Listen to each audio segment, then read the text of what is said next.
but yeah, now I guess want to talk about more contemporaneous issues relating to, of course, the pandemic, the big elephant in the room that everyone is aware of at least.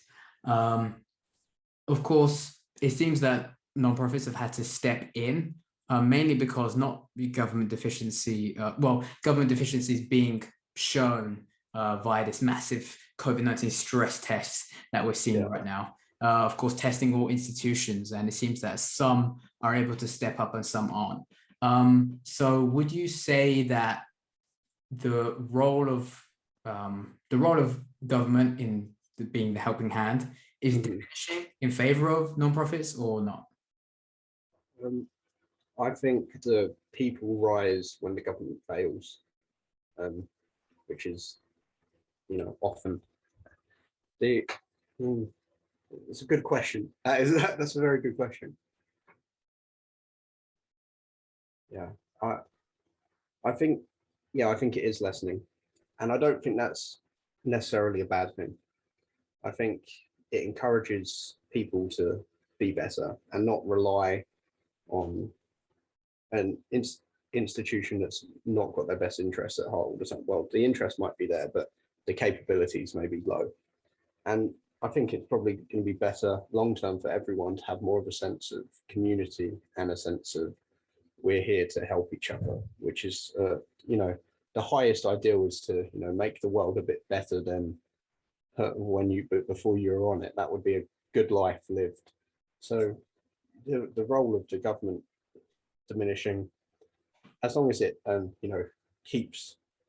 as long as the government keeps the order well enough that it doesn't descend into some sort of anarchy.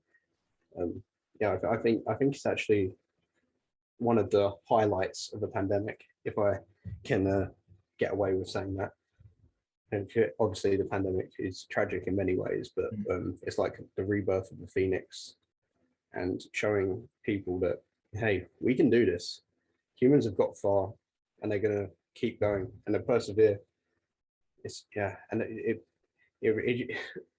actually amazing. Like, I'm like happy that people are this tough, this resilient, that the institutions can come together for people. It's like, supermarkets made big adjustments, and it's like big companies are doing things as well. It's like it puts a bit of faith in the free market idea, and that it's good. It's like, and then it just reflects the power not only of these institutions but of individual choices and sacrifices. Like, if the people listening need an example of an individual who completely changed the world, just look at Solzhenitsyn. One individual wrote three volumes of a book that helped chop the Soviet Union at the roots.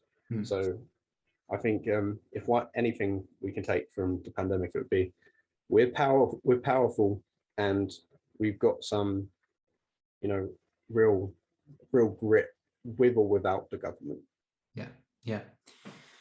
Well, I guess, it's the power of the individual stepping up in many ways. The individual that has room, or at least discovering that they have room for altruism, for giving, for enhancing community and things like that during tough times.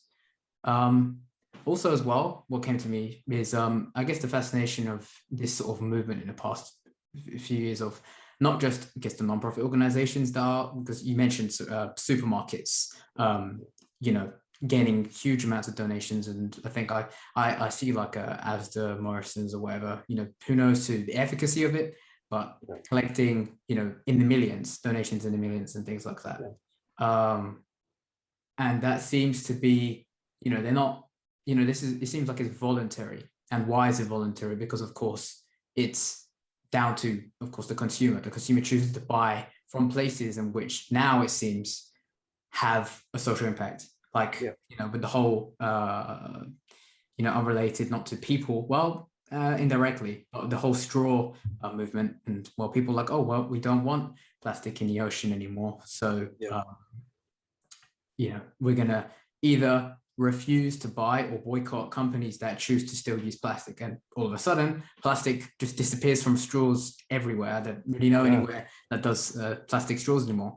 So you know, again, the effectiveness of that specific change may be minor, but it does show that, of course, that your pound is or your pound, your dollar, your euro is worth a lot in representing, you know, I guess altruism. So, you know, if for example, if you haven't got a lot of money to spare to charity, or if you haven't got time to start your own non-profit organization or join one or don't or volunteer, I guess, wouldn't you say that you're buying what you buy has an impact? Yeah, you can morally purchase.